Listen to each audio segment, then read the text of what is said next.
Yeah, that's pretty crazy. I think maybe the strangest kill I've ever had would be...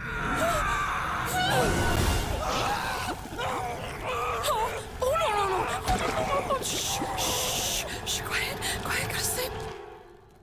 Whether you're a GM or a player, there's something that we all overlook and think is just part of a necessary mechanic in the game. You know what I'm talking about. We're talking about long rests and campfires. You're not prepping for them to sit around a campfire and tell stories, are you? But for some reason, we all seem to overlook the fact that campfires have been the heart of storytelling for what, like forever? And yes, technically the campaign moves forwards when your players latch onto them plot hooks that you've carefully laid, but it's evident in every form of media that we see and hear. Think about Baldur's Gate 3. Yes, stuff happens on the road, but companions open up around the campfire, secrets come out, and romances start. Even arguments happen, you know? It's where real character arcs progress. And if you're not using them this way, then you're really missing out. So in today's video, we're going to be talking about campfire scenes in TTRPGs, why they work so well for storytelling, the history and psychology behind people gathering around fires to share stories, and a few techniques you can use as a GM to bring those moments into your own games. So let's start by going way back. We're talking like 400,000 years ago, where some dude saw a lightning strike hit a tree, watched it burn, and instead of running away like every other animal on the planet, he walked towards it, picked up a branch, carried it home, and voila, we have fire. Nowadays, when we look back on it, we only tend to think of fire in its practical terms. It gave us warmth, protection from predators, cooking that juicy mammoth steak to a perfect medium rare, but we're missing the most important part that fire actually gave humanity, and that's a reason for us to stay up after dark together. Before fire, the night was dangerous and isolating, and after fire it became something else entirely. The first social hour in human history, and what do you think people did with it? They told stories. Anthropologists who study hunter-gatherer cultures notice something that should feel very familiar to any of us GMs. During the day, people talk about practical stuff, right? Where's the food? Is that berry poisonous? Why did Thrak walk into the spider's web again? Researchers call this day talk. It's the D&D equivalent of, what's our marching orders? Who has the map? Did any of you guys prepare to take magic? But at night, around the fire, something changes, right?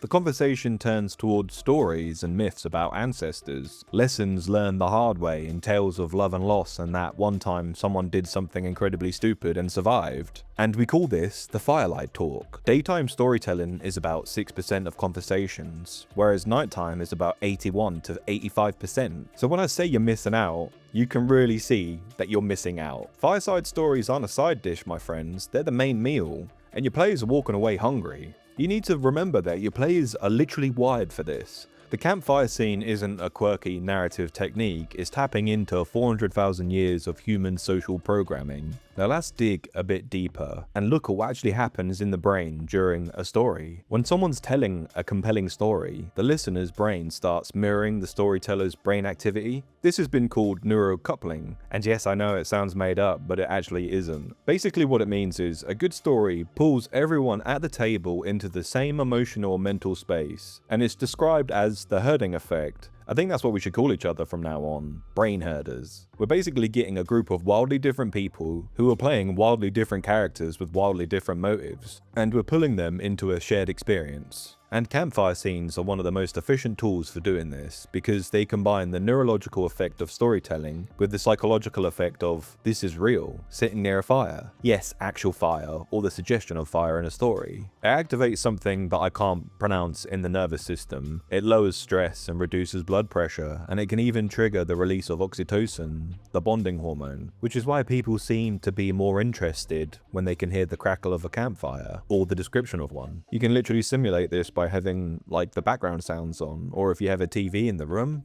put a background of a campfire on. It works really well, to be honest. And if we're really honest with ourselves, yes, a D&D session full of back-to-back combat encounters is fun. It really is, but ask anyone who's been playing for 5 or 10 years what they actually remember most, and it's probably not going to be an encounter. It's like that sentient black sword that your warlock carries that only seems to reveal any of its past while it's sitting around a campfire at night. Yeah, that's right, I used Nightblood in one of my campaigns. Combat tells you what a character can do, and the campfire tells you who they actually are. It's where they talk about their past and their regrets and the things they're afraid of, or the person they're trying to become. They're pretty much scenes where the party stops becoming a group of travelers going in the same direction, and they start becoming a found family. And this is all gold for you as a GM. This is when you should be getting your notepad out and scribbling down everything they're saying. It's all the things they care about. Fun fact, a long rest is 8 hours, yeah? But of those 8 hours, only 6 must be sleeping. The remaining 2 hours can be light activity like eating, keeping watch, or maintaining gear. The game's already carved out 2 hours of campfire time, every single long rest. So when you say you wake up refreshed in the morning, you've technically just skipped 2 hours of game time that the rules explicitly didn't allocate to sleep. Use those 2 hours. The simplest way to do this is having a set of questions that you can ask the players whilst they're sitting around the fire at night. I actually picked one of these card packs off of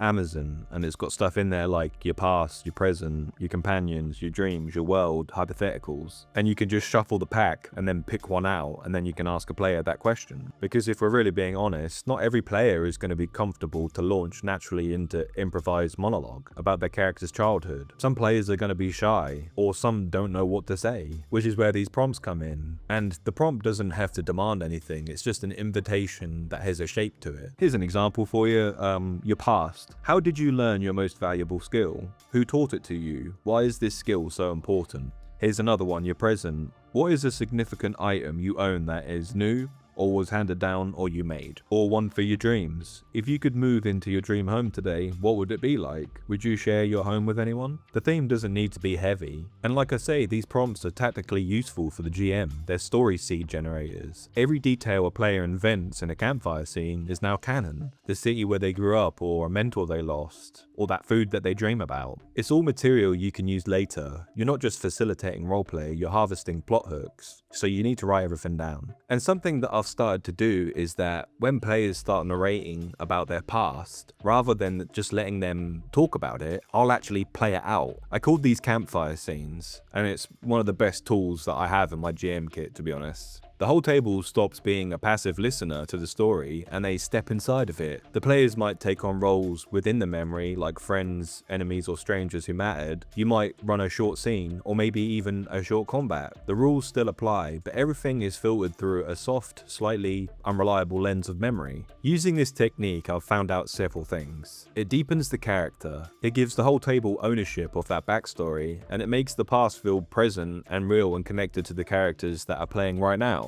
And when the flashback ends and the table snaps back to their campfire in the present, I find that the characters start acting a little different, like something has been understood that couldn't have been explained, you know? And like I was saying earlier about using Nightblood, which if you don't know is from one of Brandon Sanderson's books, well, several actually. In his books it's a sentient sword that's extremely powerful, and I kept most of its mechanics, but I just altered it to fit with the character in the game so it wasn't overpowered. But I used this item as a storytelling focus basically. Its backstories and secrets are tied to the main plot of the campaign, and if the characters want to find out more about it, they need to spend that time to figure out its secrets. And if the players aren't feeling particularly motivated to do so, I might even prompt it by making some weird shit happen with the sword, you know? Like it might just move from one location to another and the camp prompting that something's gonna happen if you talk to it, you know? Or it might make them all dream the same dream in a shared vision or past experience that the sword had. We've also seen stuff like this with Liam O'Brien's character Caleb in the Mighty Nine campaign, where he was reading from a Zemnian child's book, The Katzenprinz. It wasn't a mechanical event or anything, it was just a campfire moment that felt true. An in-world story revealing culture and vulnerability and love in one tiny gesture. And you need to make the campfire moments feel like campfire moments. The fire is burned down to deep amber coals. The air smells of pine smoke, and whatever the barbarian charred beyond recognition earlier, something is moving in the tree line, but slowly and far away. One of the horses sighs. The night feels enormous, Now you've placed your players somewhere, they can feel the temperature drop, they can hear the wilderness being quiet in that specific way wilderness is never actually quiet. They're inside the moment. You don't need to do this every time, but when you're opening a campfire moment with intention, when you want something to happen, the sensory groundwork matters. It signals to your players, slow down, we're in a scene, this is where things get real. For all you mechanics-orientated GMs who feel vaguely uncomfortable when there's no dice being rolled, here is a small but delightful homebrew concept, the camping score. The party sets up camp, maybe someone prepares a real meal instead of trail rations. Also the ranger sets up a proper shelter, or someone keeps watch intelligently rather than just saying I keep watch and doing nothing, and the bard decides to actually tell a good story. Good preparation and cooperation and care from the campsite improves the quality of the rest. A high camping score might mean bonus hit points recovered or advantage on the first turn initiative.